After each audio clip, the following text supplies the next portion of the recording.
Hello, my loves. Continue to update new stories on Reddit, and don't forget if you like it, please subscribe and like it.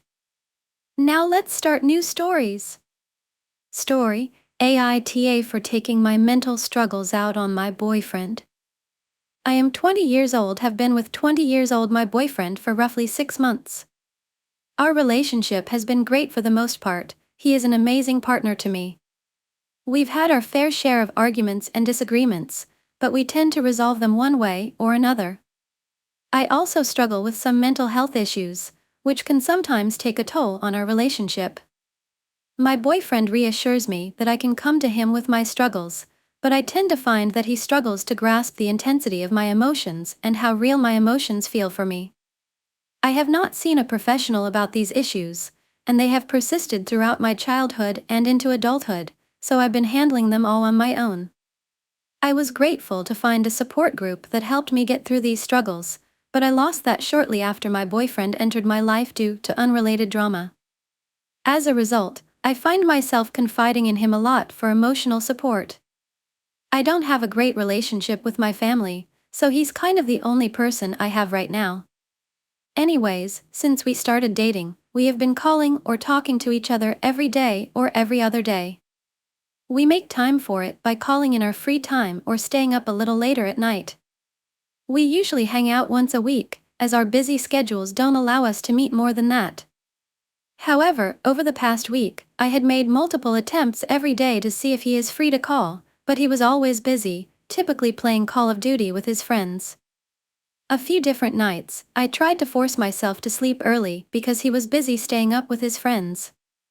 I didn't want to be needy and deprive him of his time with his friends, but it really started taking a toll on me mentally when I was making constant efforts to reach out, and he was busy. He would say things like, "I'm so sorry, I feel bad," to which I reassured him that everything was okay. This is where I think I am to blame. I should have just told him that I would really like it if he could take time out of his day at some point to talk to me, since I feel quite alone.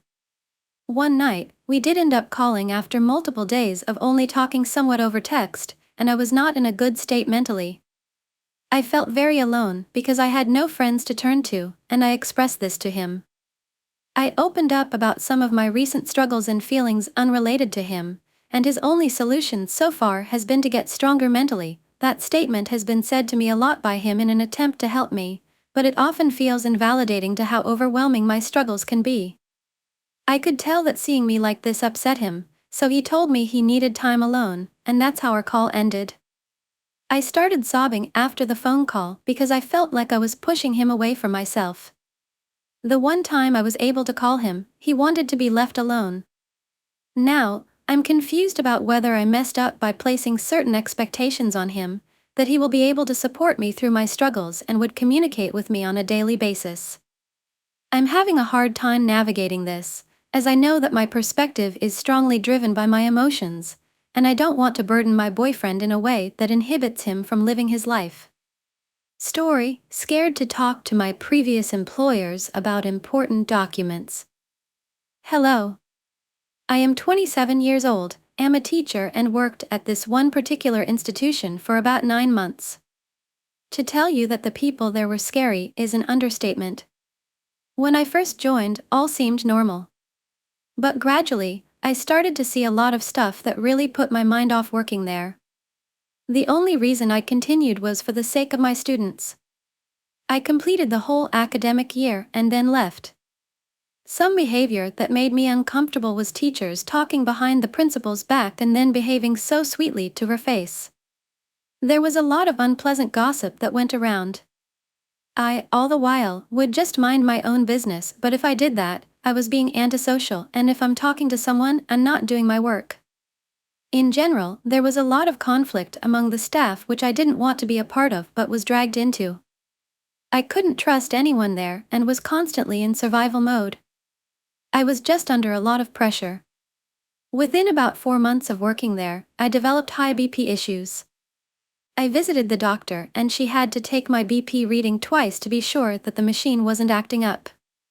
She said if my condition continued unchecked, I'd have had to be hospitalized.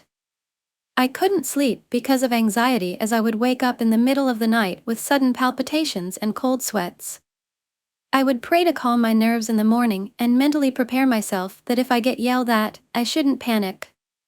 And yeah, that was a thing. The entire atmosphere of the institution would be governed by the mood of the principal. She was nice to me and helped me a lot, but sometimes we would all be walking on eggshells around her because she would suddenly have anger outbursts. I would get so scared sometimes that I had to hide in the bathroom to calm my nerves. I almost always had an upset stomach due to anxiety, and the medication prescribed by my doctor just made my mind process things even slower than usual.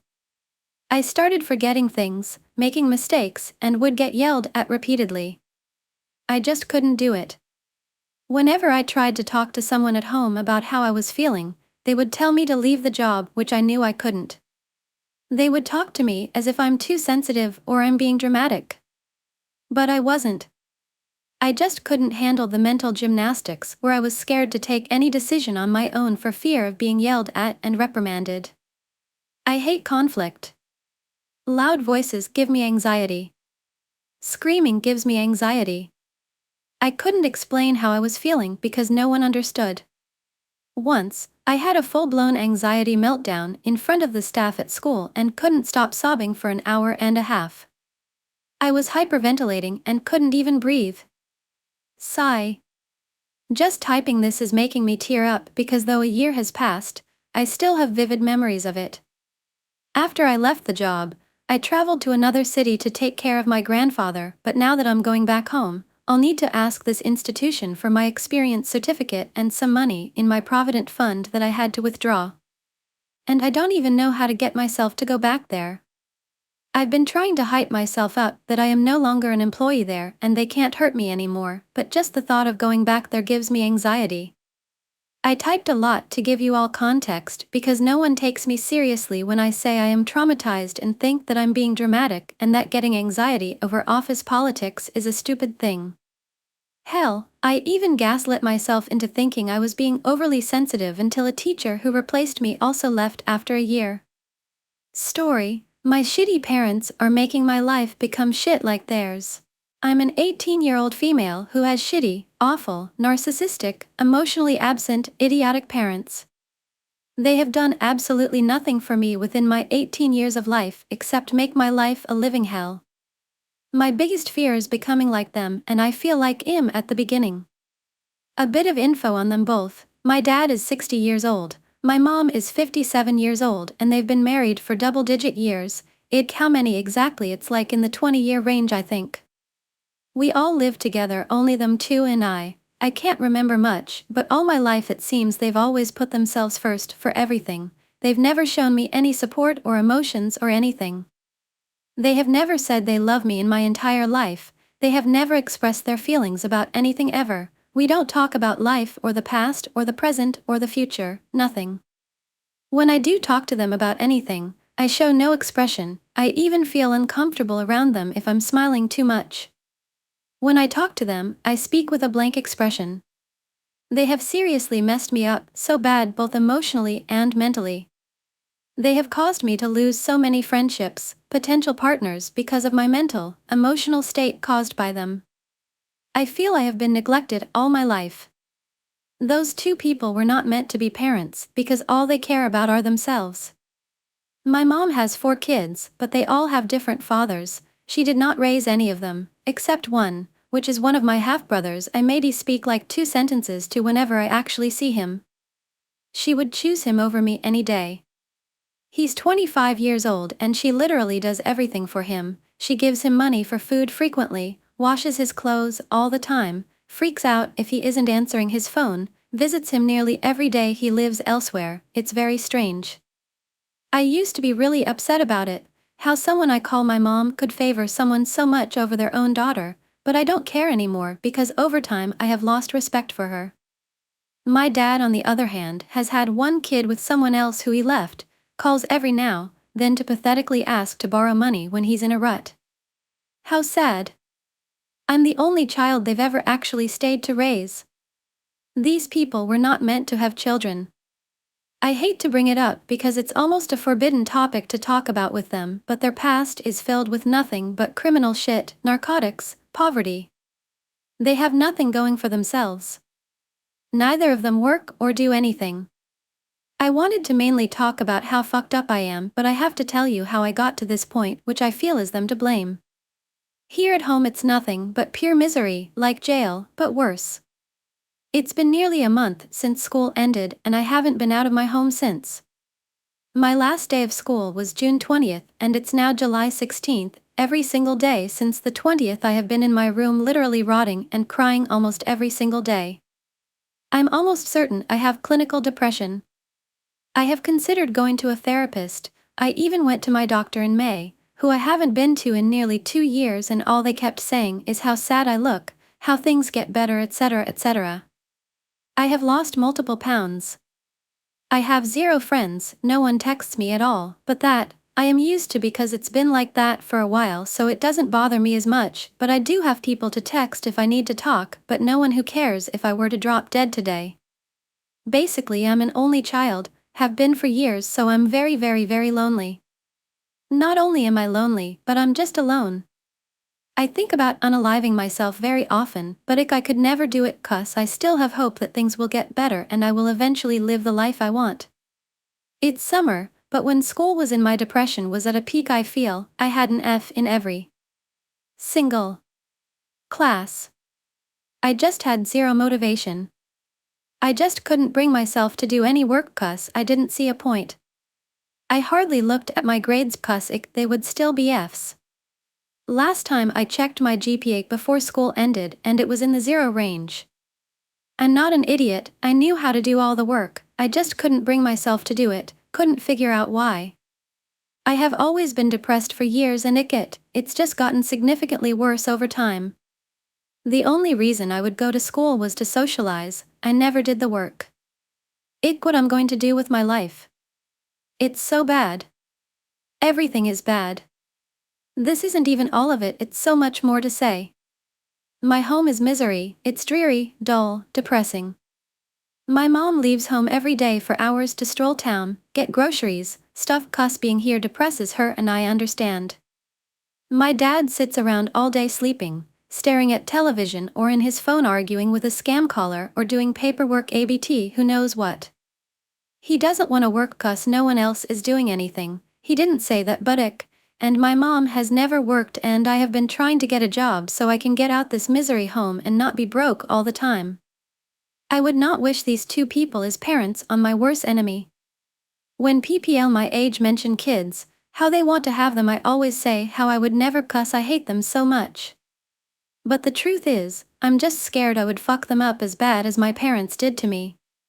Story, AITA for wanting to distance from my mom. There's a lot of context, so bear with the lack of. My fiancé 28-year-old and I am 29-year-old had our first in 2022, second in December 2024. At first my mother 53-year-old was over the moon, and helped a lot the first 6 months of the firstborn. She was going through a split up with her ex, so she really enjoyed spending time and helping. Some context, my mom and dad separated 10 years ago, not a good marriage and definitely shouldn't have lasted, but she thought it would be best to wait until brother and I graduated, but that just added to toxicity. Fast forward to now, after her split up, she's full on midlife crisis mode. She spends every weekend going to bars with a group, goes on a boat, spends a lot of her money on going out, Temu, etc. There's been times where we would ask for her help with the kids to give us a break, but we'll see what she can do. Now, pause, because I see this often. We do not milk her for babysitting, and I want any comments regarding pay for daycare, save it. Daycare is not optional or really needed. I usually have to ask her to come see them to just spend time together. If it wasn't for me, I know weeks could pass. But then when she comes, she's involving aside from being glued to her phone. There were times where set dates in advance to ask for help to attend events, etc., and not often, or a date to have time with my fiancé. She will save it, and then within 2 weeks, I remind the dates and she ends up having a plan. One time she prioritized helping clean the boat with friends. I won't discredit, sometimes she is helped. But the hassle of other times weighs in. She is a free woman, I can't control her. She's hooking up with new guys every month recently while entertaining one, which is wild to me, because my dad had 4 affairs. I don't appreciate it, but I can't control that aspect, and what she does in her free time. But I will add, she's here with the kids, every time she excuses herself to go talk on the phone with one. It caused turmoil, anxiety within me between my fiancé and her. He spoke his disapproval to her, and she had her own thoughts. She's been pushy about wanting to take my oldest 2.5-year-old to a park. Her reasoning, well, I'm his grandmother, but I feel she doesn't earn that privilege to take any of my kids. I just don't feel comfortable with anyone driving my kids besides me or my fiancé, unless it's an emergency. She's also very oblivious. She could push my 7-year-old in a stroller, get in a convo with someone, and the stroller would be next to her, and I could confidently take my own child out without her noticing. Let's not get started on a local kid place 5 miles from me has a month ago. I can provide more context in the comment if topics are asked. I don't know how to feel, if it's worth stressing over all the time or forcing something that maybe isn't there. Story, AITA for being with someone I wasn't sure about. We both are international students and we met when I moved in the other room of the place he was living in. We have so many interests in common and he is a golden soul. I love spending time with him and so does he. I genuinely care about him and I tried to vocalize whatever is going on in my head multiple times and even tried going no contact, impossible because we live under the same roof. I am going to absolutely honest here and say that currently I am not ready to be committed and have a relationship or even date. Whenever I tried doing the above for his sake, it backfired by me getting overwhelmed and burnt out. I have been unfaithful and so has he. Before I started dating him, I gave him a full disclaimer that I am not ready for a relationship or even dating, but I think he didn't pay heed to that. Every time I would break up, I would go to this other FWB for a hookup and it would hurt my housemate a lot. Once we were dating and I made out with a guy in my university, but guilt overwhelmed the living shit out of me, so I came home and was honest about the whole making out ordeal and all the problems I had in my mind with our situation. Now his unfaithfulness, he went for a vacation for a month, and right before leaving he confessed that he loves me. I was a bit mad at this, as the time and place he confessed fueled the living shit of my separation anxiety and peace in general.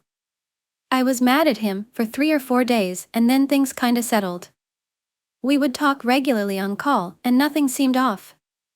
He told me about 2 weeks of coming back from his vacation that he had hooked up multiple times when he was away.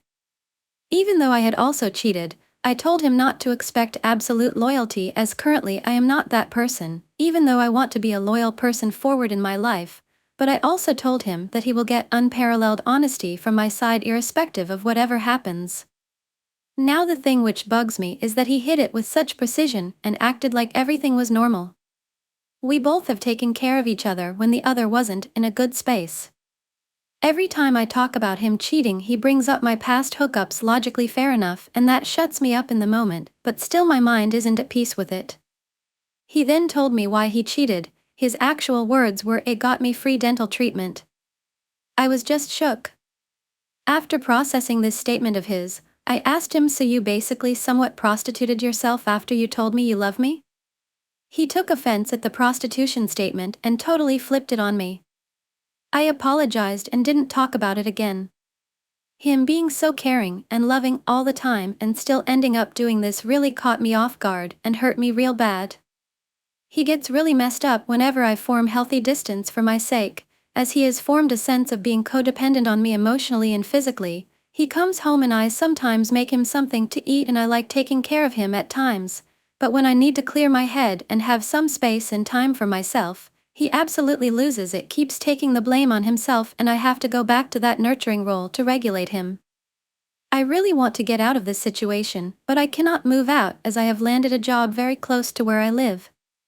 Story, Wibda, if I didn't let my mother walk me down the aisle. I am 22 years old and getting married to 25 years old my fiancé's next April. We are having a very untraditional wedding, think fairies meet lightsaber, and I am super excitedly planning everything on my own because we have a small wedding budget. 59 years old, my mom was invited to be a part of the wedding planning to help me out a bit because I am chronically ill and there are some things I physically cannot do. But this has become a bit of a problem. As a bit of context, 52 years old, my dad left when I was 3. My mom raised me and my brother alone in a very impoverished community, and she always did her best to take care of us. She was always a bit controlling, but sometimes when you are a kid you need that sort of structure, so I understand looking back. But when I grew up, the controlling aspects of her personality did not stop. This all came to a bit of a head last year, when my then boyfriend and I moved in together. She insisted that we would never get married if we did this. When we got engaged 3 months later, she insisted we were taking things too fast. And got very angry at me, yelling at me for making the same mistakes she did. She had been married 3 times. And then, a month later, when her sister found out we were living together, she decided we needed to go ahead and get hitched so we wouldn't be living in sin. All of this I chalked up to be my mother being controlling like she always was. I have learned to ignore it for the most part. But she recently has crossed a line. As previously mentioned, I am chronically ill, and I am getting a lot of medical tests and things done and am trying to get treatment to mitigate some of the pain and fatigue I currently have. Recently, after a trip to the ER, I called my mom to inform her of what was going on and she began insisting that fiancé would leave me if I continued to act as sick as I do. She has also mocked every single choice I've made about the wedding that would make the day easier for me. I was rightly very upset by this, as I do not have control over my own body and have been dealing with debilitating symptoms since I still lived with her. She is now discussing some very personal parts of my health journey, including my menstrual cycle, with family friends I have not had contact with for years. When I tried to confront her about disclosing such personal details of my health and body, she insisted that she was in the right and that I was just being hateful to her like I always am since I met fiancé. My mother was going to walk me down the aisle while my father was going to officiate. He is a minister, so it was a nice way to keep the peace between my parents, but now I am not sure I want her to talk me down the aisle because she is only causing me stress and grief about my relationship with my mother. I am also not sure who I would get to walk me down the aisle if it wasn't her, but I know that I cannot maintain the relationship as it currently stands, so I don't know what to do. Story about my situation: trauma, not knowing what to do. In my child and teenage hoods, my mom wasn't supportive. She was full of her own trauma and never took a good care of me. She stopped walking me to school at the 1st grade, as well as cooking me breakfasts. I was doing all myself from my very young age. Whole my life I was a creative person. I've loved drawing whole my life. School days were okayish. I was drawing in my sketchbook and didn't really care about what's going on. Well, I had some troubles with education, but that's not a point. My mom did not appreciate it at all. She liked to say that it is pointless. I have to have good marks so I can succeed at life, like most of moms like to say. College days were a disaster. I was stalked, almost beaten by other students, teachers were pushing me hard, I had terrible panic attacks, I was nearly suffocating in the college toilet and crying, and no one was knowing about it. My mom had no idea what I was going through. She wasn't supporting me and I had to pull myself together to keep going. I never finished college and left, which caused my mom to go crazy. Literally. She became yelling at me and be mad at me for existing. I've been told to pay for living in her flat. She didn't care about me being her child. I had become a stranger who needs to pay for everything. She was pushing me every day, yelling, taking away my phone and PC cables.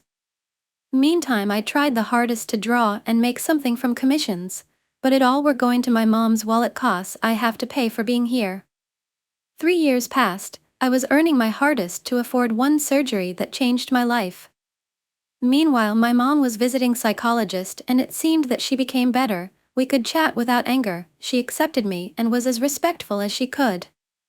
We moved to another living place. My relationship with mom was good at that point. She even took a money credit to make this house better. I agreed to help with it and everything was amazing. For a year. She met a man, they started dating. A year ago he moved to our house. He became making his own rules and trying to change me. He doesn't understand that I'm working while sitting on PC. Every day he was telling me stop playing, get a job. I never yelled at him, I never said anything to him, I accepted him as my mom's man, she just a woman who needs love. But the way he threats me. And my mom defends him. I want you to understand the picture. So, this is me, working hard every day to pay for mother's credit, buy food for me and cats, and manage to prepare food for myself. My mom, in the other hand, doesn't work and always borrows money from me. She rarely cooks, and even if she cooks, her boyfriend eats everything. Her boyfriend, well, helps with the house but gets into my private life and tries to reteach me. I could tolerate it. But he started yelling at me. This fucker started screaming at me, at 22 years old person, who managed to make a living on commissions, that I'm not doing anything and just playing the whole time. This is worse. Let me tell you a situation that happened not long ago. I prepared foods for everyone I haven't eaten. I was drawing whole day non-stop and was very hungry. I remember that I have food waiting in the kitchen. When I entered it, I saw this man pouring all the food at his plate. I kindly said, please, share a plate with me, I haven't eaten, and this fucker started yelling at me so hard, my whole city could hear it. I was shaking. My mom tried to chill him, and after that he said to me, your life is easy. Your mom does everything to you. You're useless. I really thought he will punch me. He was very angry at me. I was crying after that and never touched food. I was trying to speak with my mom, but she says he is right. He is fucking right. And she says it after I support her financially. Yesterday I was told that even if I will move out, I will die as I'm so useless and can't do anything, and my home will be a place of garbage. And now, I have panic attacks once again, my sleep is awful. You may say, get your own place. I really want. But this is complicated. I don't want to rent someone's house and give money to a random person. I want my own place, and I'm saving up as much as I can to afford it. You may say, don't give money to family, and you will be right. The reason is complicated. I lived so long with the idea that I owe to my mom because she pushed me very hard with this. I can't just stop paying her, she will scream, she will curse me, and I need to, just don't care, but I can't. It's all so freaking complicated. I am in a deep trauma and I don't know what to do. For anyone who will probably ask, I'm from Russia and domestic violence is legal there.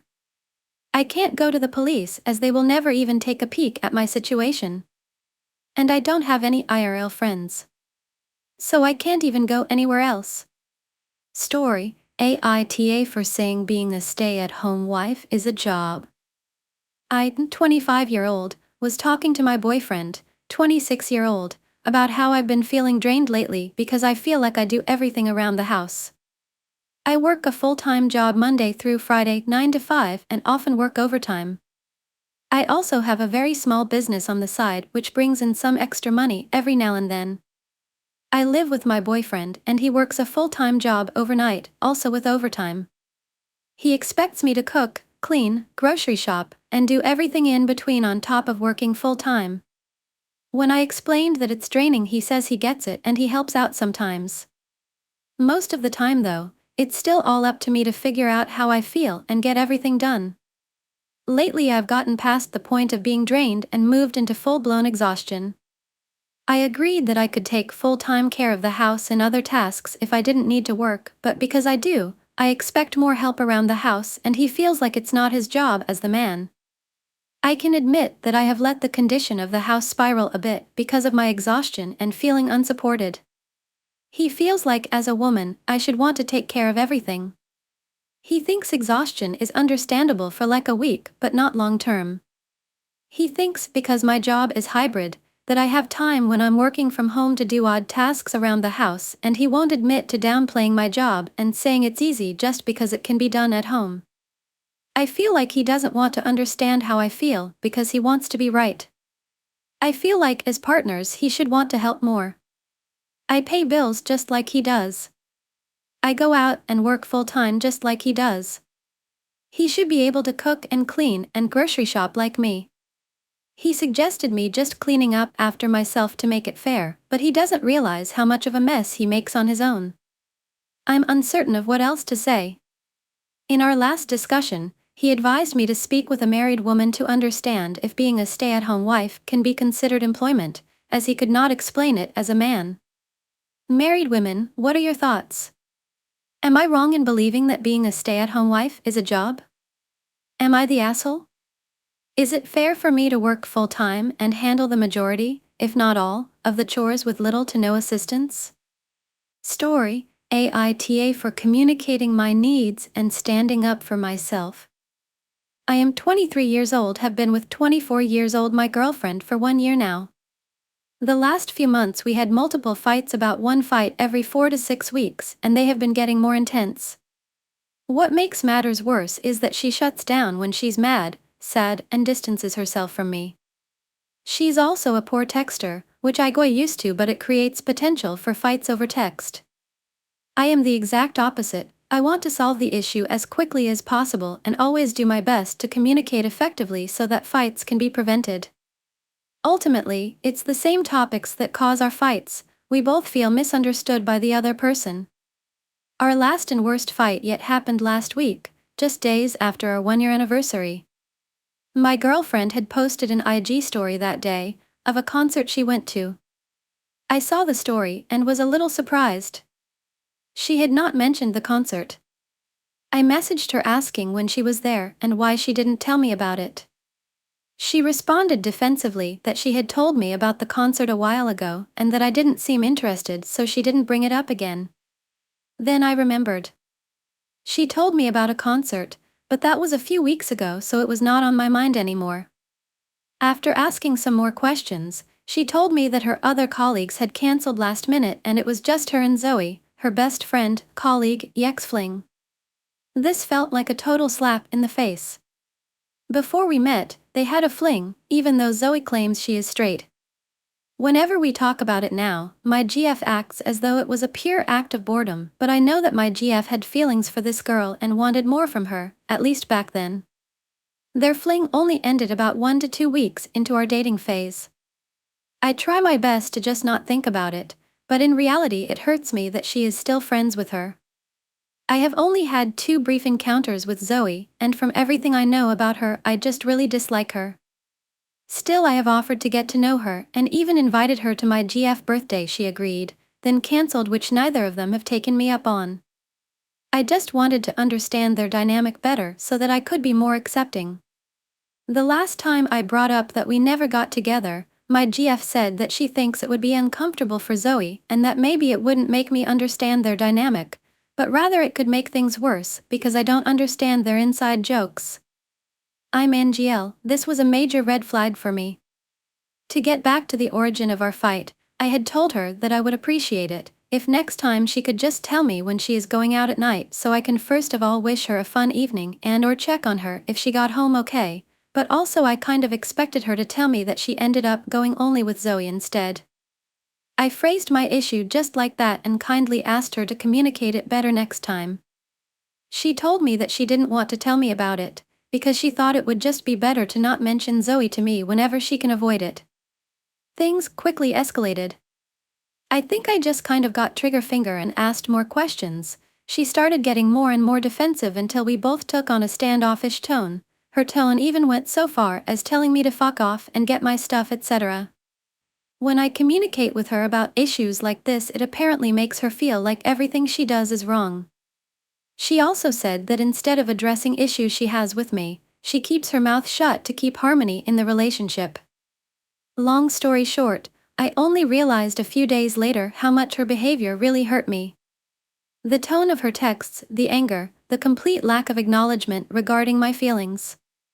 I sent multiple long messages to try and explain my position only to be met with rejection. To one of my messages, she literally said that to her, it sounded like a load of BS, but alright, it was my opinion, she guessed. This fight made me realize that the issue was bigger. I realized that for the past months I had not felt appreciated or prioritized. I have been giving what felt like 180% and she has been giving me 20%.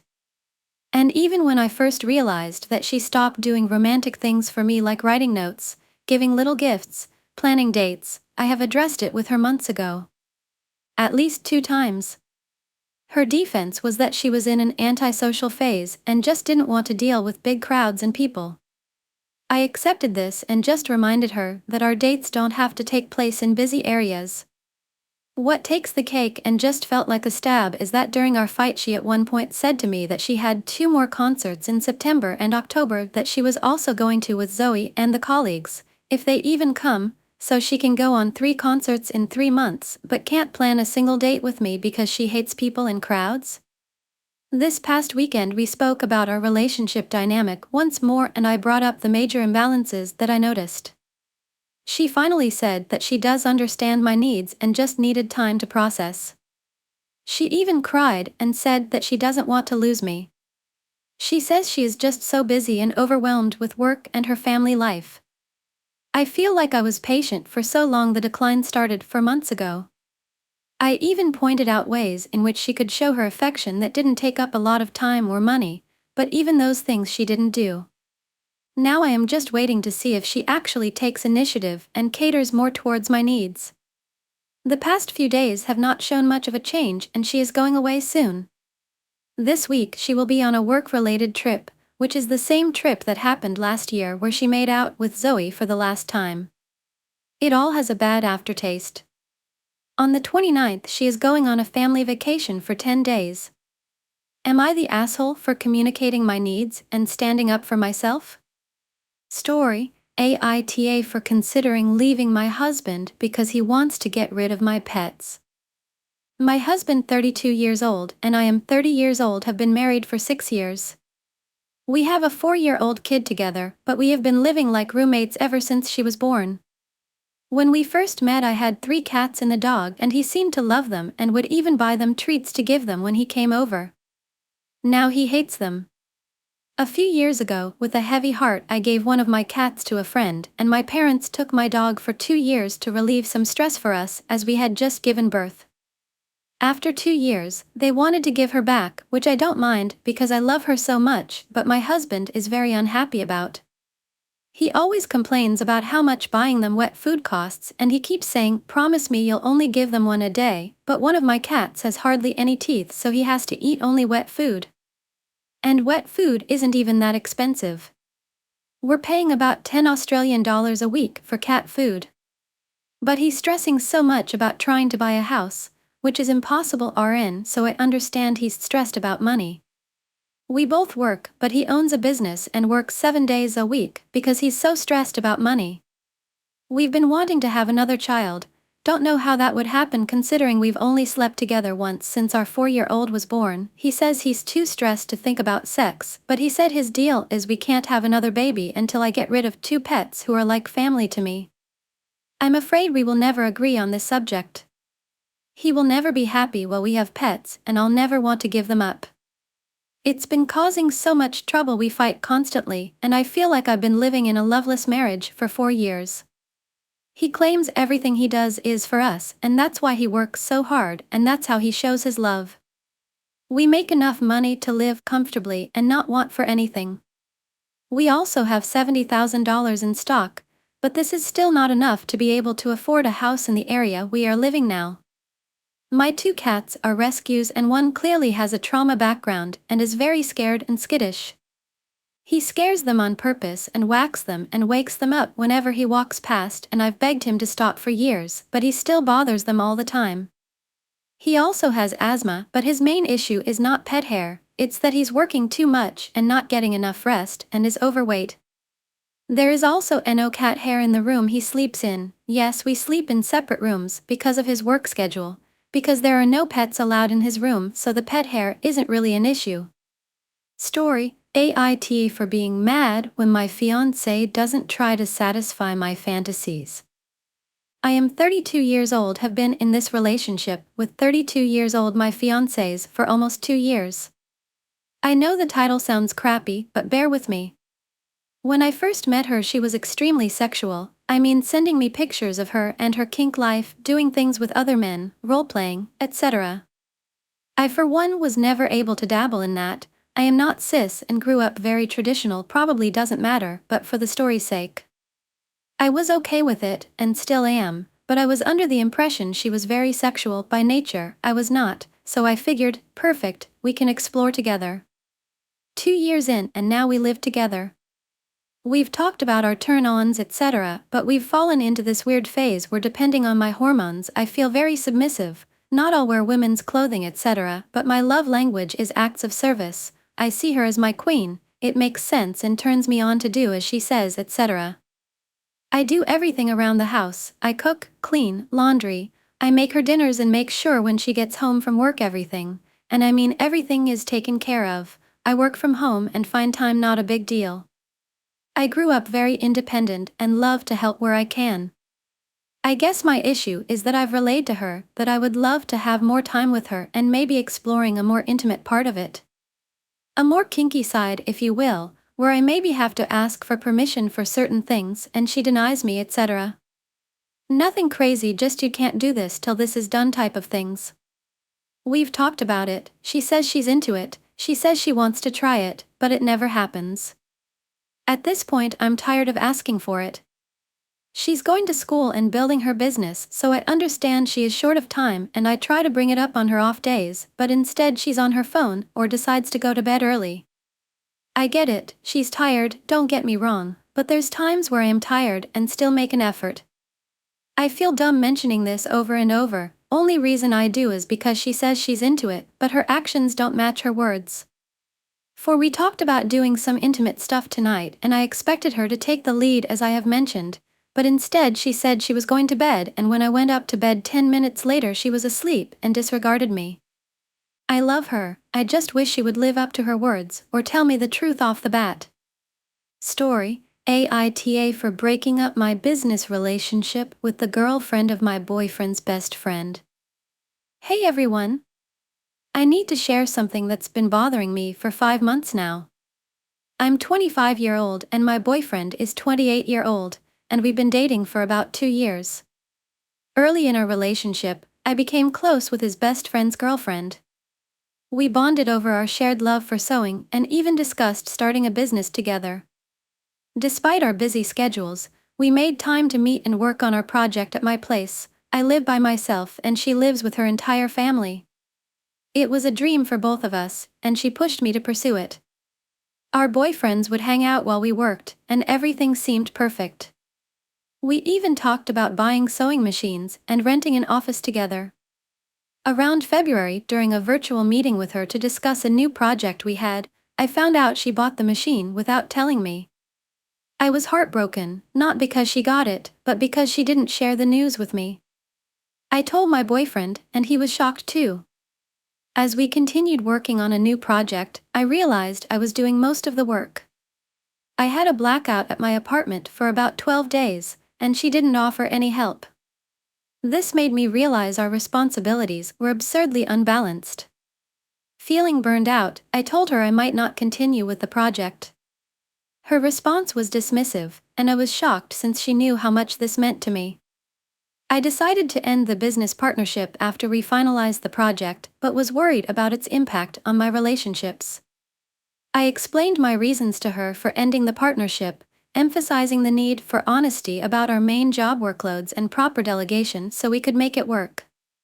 She didn't respond for 2 days and acted like nothing happened, sending me texts related to other topics and sharing reels/TikToks.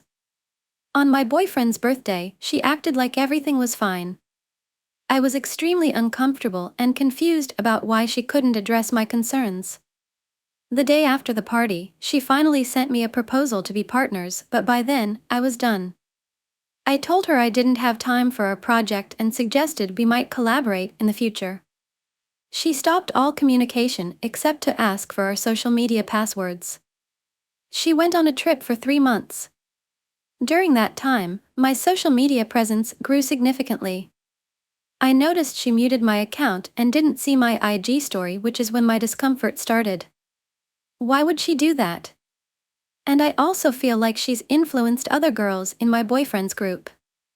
I'm sad that I feel like I lost a friend, but in the end, she is just the girlfriend of my boyfriend's best friend, I guess.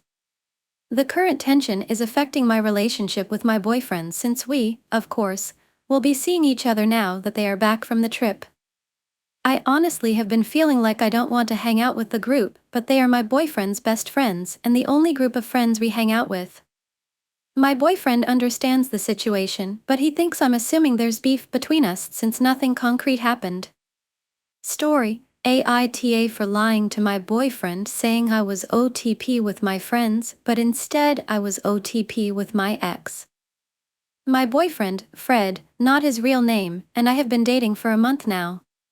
He's the type of guy to get jealous when he sees me talking to another guy and will immediately jump into our conversation and say I'm her boyfriend BTW. I've never had a problem with it until today. I've always noticed that he's still friends with most of his exes, and whenever I would ask him about it he would say, "Oh yeah, you can block her," or "We're just friends babe, you don't have to worry. If you don't believe, just go through our messages." I thought it was weird, but still he's a pretty loyal guy and wouldn't seem like the type to cheat. A few hours ago my ex, who is now my friend Jay, texted me off Instagram. Fred noticed I was texted someone and asked who I was texting. I told him I was texting my ex and Fred immediately asked what we were texting about. Not thinking too much of it, I told him that all he said was hey, and I just replied with hey bud WSP. Fred told me to tell Jay I have a boyfriend just in case he still had feelings for me. I told Fred that Jay doesn't want me anymore and even told me the day we broke up that he found another girl that he's probably going to date. Jay asked to call me and I told Fred that I was going to say yes BC, it's nice to catch up with an old friend after not talking for months. Fred was mad and told me to add him to the call if I did call Jay. I told him no and just left it at that.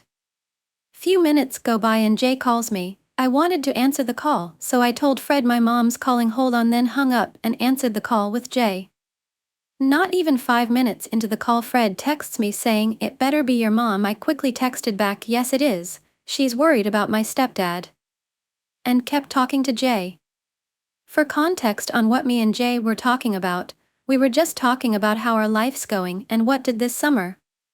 Jay did try to flirt a little bit, so I kept bringing up my boyfriend when he did. To not make it seem like I was actually talking to Jay, I texted Fred and told him I was OTP with my two friends and it might be a while. He then texts Kay. Whenever he texts that he's either mad or sad. Being the good girlfriend I told Jay that my boyfriend was probably mad at me, so I'ma call him. I called Fred and when he answered I asked what's wrong? Did someone make you mad or something? He replied with nothing's wrong, I'm fine. Impact resistance. Fred a little too well in impact resistance when he's mad about something, so I kept asking what's wrong with him and if I did it. He snapped at me and yelled nothing's wrong, stop fucking saying something is wrong. Why can't you fathom with that? I don't know what to do and told him I was going to sleep. I'm done trying to talk to him when he keeps saying communication is key whenever I'm mad at him, but whenever he's mad at me it's no longer key and he just ignores me. Story: AITA for saying my best friend likes sex. My 22F best friend, 22F, let's call her and I are currently drifting apart after 10 plus years of friendship. I thought it started 2 months ago, but holds grudges from a year ago. 3 months ago, I started dating my current boyfriend, Bob, 24M. Bob was the first person I dated in years. Before dating, I introduced Bob to my friend group, platonically. Bob became my and Anne's close friend. We hung out daily, had sleepovers together, and eventually, Bob started courting me. I wasn't big on relationships, so Bob said we would go with the flow. Bob and I started spending time without Anne, although still hanging out with Anne daily. Anne noticed and made comments about how she felt like the third wheel, but I reassured her that she was my number one priority. She was just busy with work, dates, etc. Bob and I hid the fact that we became friends with benefits at first so things wouldn't be awkward in our friend group if it didn't work out. After Bob and I became serious, I told our friends. Most called it since we were flirty and cuddled up frequently, that's normal among our affectionate friend group, but Bob was more affectionate with me than others. I confessed to secretly dating Bob and became visibly upset since I didn't tell her sooner. She said we were sneaking around her house to kiss and that it was disrespectful to do that under her roof. After a couple of days, normal Anne was back. The only difference was that she was seeing her ex again, who just broke up and was obviously not over his ex, kept his ex's notes on his wall and her photos in plain view. I told and he was using her as a rebound, and she assured me she wouldn't get hurt since she only saw him as a friend and for lonely nights. I resigned and Anna kept seeing him until her pregnancy scare. She tried reaching out to him since she was ovulating and the plan B wouldn't work, but he ignored her for days, saying he needed time to get everything straight. She told him she was keeping the baby if pregnant, but he could give up parental rights if he wanted. Bob and I assured and that we were in it together, but for the next 3 weeks, and constantly stressed about how she knew she was pregnant. I tried calming her by telling her she was experiencing common Plan B side effects and stress, but, on the off chance that she was pregnant, she would have a house to raise the kid. This made her feel better for 2 weeks, but in the 3rd week, she repeated that she was nauseous, bloated, etc. When I tried reassuring her, she kept saying, "I know, but what if?" I begged her to eat, even just a little. She kept listing off symptoms and I confirmed that all are normal side effects and said if it was me, I would just chalk it up to the Plan B. And told me I was being judgmental, so I apologized, saying I didn't mean to, I just meant that I personally would be denying the idea of pregnancy. And stopped sharing any information about the PS with me and started confiding in Bob, saying she didn't trust me anymore. The test was negative and the pregnancy scare saga closed, but Anne refrained from telling me about her life and I told her I would work to gain her trust. A month later, Anne started seeing someone and wanted to introduce him to me and Bob. I was in the middle of an online exam while Bob and some of our other friends pre-gamed together before we went clubbing. Everyone was having fun while I tuned them out. Anne's boyfriend, Chu, was making jokes and small talk with me when he made a joke about being a virgin and smirked at me. I thought this was a funny little jab at me since I'm the only virgin in our friend group. Before this night, Chu had become acquainted with Bob via Anne's phone and Anna texted Bob about their sexcapades while he was with me. Because of this, I knew that Chu wasn't a virgin, so I laughed sarcastically, saying hee hee, haw, haw. Chu said, "What? You don't believe me?" With the biggest shit-eating grin on his face, so I said nah, smirking back, saying Anna likes sex. Anna said that she could be with someone celibate for religious reasons and I agreed, but said that everyone in our friend group likes dick, even me, the virgin. Bob proclaimed especially the guys and said yeah. Don't know why someone would be celibate if not religion while smirking at me. We laughed and I focused on my exam while Chu and ran to the store. Later, our friend passed around her phone with her dad on it. I said, "Huh. He kind of looks like Q." Because they looked almost identical. Another friend said he really does, and then and Chu got awkward, but I didn't understand why. When we were out at the club and was acting weird, but Chu was having fun. I asked Anna what was wrong, and she said she wanted to leave. And said that I made her sound like a sex maniac and that I called Chu a felon when Chu's mom is a felon. I was confused and asked what she meant and she said that our friend's dad was a felon. I said that I did. Story, AITA for considering divorce due to the lack of intimacy 18 months after childbirth. My wife and I become parents in our early 20s while in college and got married. It was a though decision, but we decided to go along with it and hope the best for both. We had to move into her parents' house early during pregnancy, and even though the lack of privacy was her excuse of the current lack of intimacy, we had a good sexual life in the same house before baby was born. I understand how difficult it is to be a parent, and while she mainly did the childcare during the first year since I had to work full-time and take university full-time, I'd been very supportive and shared the childcare in every minute that I was available. I worked from home, so a lot the time I used my work hours to help around the house and see my child. The first months were very fulfilling. We had our lives in order, and even though the nights were hard for her since she woke up when the baby cried and put him back to sleep and I didn't since my sleep was super heavy and I was totally wasted studying and working full time, she was very supportive and good wife. She would take care of our child, and after healing in the first months she was more open to have sex at nights after he finally slept. It was the last time we had sex by the 3 months of childbirth. Soon after he started being more demanding and active and everyone had to help more with him, including my in-laws and myself. Still I did have work trying to get a degree and working to pay our bills and rent to her parents. But I assumed I was just parent stress and later on we will go back to our good relationship. 9 months passed and she would reject all contact saying she needs time on her own and she is tired, or that she was embarrassing to have intimacy on her parents' house. I assumed we will be better once we get out of college and balance our life better. I still worked every day of the week and studied until 2 a.m. trying to pass 7 courses per semester. 15 months passed by and he became more active but also learned a lot of things, including what he can and he can't do. He also learnt to be more cautious and be independent but still very dependent on his mom. I would finally be finishing school and my courses were mainly projects that I had to lead and could do at any hour, so I was more available to be with my child and her. Our relationship got worse, but she seemed to enjoy her life, go to gym with friends, lunches, family meetings, get pretty and more. She started prioritizing herself and her friends over me. After I sacrificed so much and invested my money in education rather than going out, we would have fights about who spent more time with my toddler. Which of course it was her since she was doing 3 online courses while I had 8 and full-time job. My baby turned 16 months and I graduated top of my class. It was hard to find a job, but I got a decent offer on a good firm 2 months after finishing school and we are considering buying a house. Everything is better, but our relationship worsened off. She would blame my lack of presence on my child life, and that is the reason he can't have naps without breastfeeding.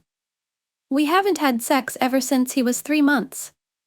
And she wants me to pay for everything since she has no job despite she has a big savings account since she received money as maternity leave. Which I mainly agree with.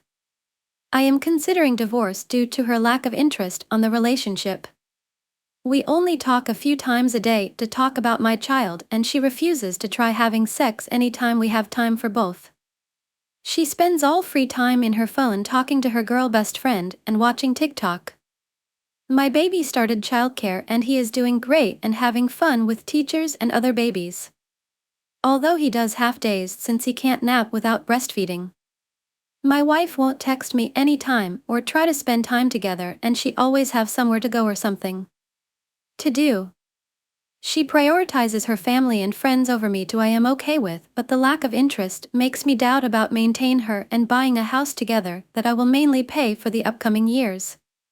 I am still with her because I want my child to do the best since I work hard and plan to start a company one day. Am I the asshole for considering divorce due to the lack intimacy in the relationship? Story: AITA for threatening legal action and going no contact with my best friend over an apartment. On July 9th, I am 23 years old, was supposed to move into an apartment with 23 years old my best friend. My parents were willing to co-sign, but her parents were more hesitant when I began doing research and looking for apartments. After 3 months of planning, her parents decided not to sign the lease 2 days before we were supposed to move in. Their main reason for not wanting us to move into the apartment was because some Mexicans on a balcony looked at her mom when they drove by. Her parents are also very well off and could have very easily afforded to pay 10x the rent if they wanted to, so their reasons for backing out were not financial. My parents, on the other hand, are wonderful and I recognize the privilege I have when they paid for all of the application fees, $700 in everything that came up for us during the months between applying and our move-in date. After we paid for everything, my parents had to leave their jobs so we could move in with my grandpa whose health was declining. Neither of them have been getting an income since May and were never very rich. They came into money from a relative who passed in April and spent it on me, and after spending their savings on medical bills and needed renovations to my grandpa's house, they've been struggling financially. I live states away from my friends and my whole life. I also had a job I was supposed to start 3 days after we moved, and I was hoping to give part of that paycheck to my parents. The night her parents canceled, I called my BFF. I told her that my options were to find someone else to co-sign for the same place, or I would be moving forward with finding an apartment by myself. I told her the decision wasn't personal and I would love to live with her, but I needed to move for my job and my mental health. I have depression and have been falling in/out of depressive episodes since living at home with nothing to do and no one to talk to except my parents since December. I also have anxiety that has gotten worse with feeling like I need to start living my life while feeling stuck in the situation I was in. Finding an affordable place is easier for one person, especially BC. She wanted a 2-bedroom for reasons I completely agree with. I was freaked out, panicking, and angry with her/her parents for everything. My toxic trait is that I lash out when I'm angry. I am aware of it, so I was trying to handle everything well. I got frustrated when my BFF kept saying I don't know and wouldn't give me an answer about if she wanted to move in together. I snapped and said that if we didn't get the apartment together, my parents would ask her parents to reimburse them the $700 for application fees and money they spent on a storage unit, moving truck, and a caregiver for my grandpa so both of them could help me move. Also said that my parents might take legal action if they refused. This was mostly true, but it wasn't something I wanted to tell her. BC. I didn't want her to feel like I was pressuring her to say yes to something she might not be comfortable with since she would be going against her parents. I said it purely for the sake of scaring or hurting her, and I know that it was wrong. We hung up after I said that and I still hadn't got an answer. The next day, I texted her to see what she wanted to do.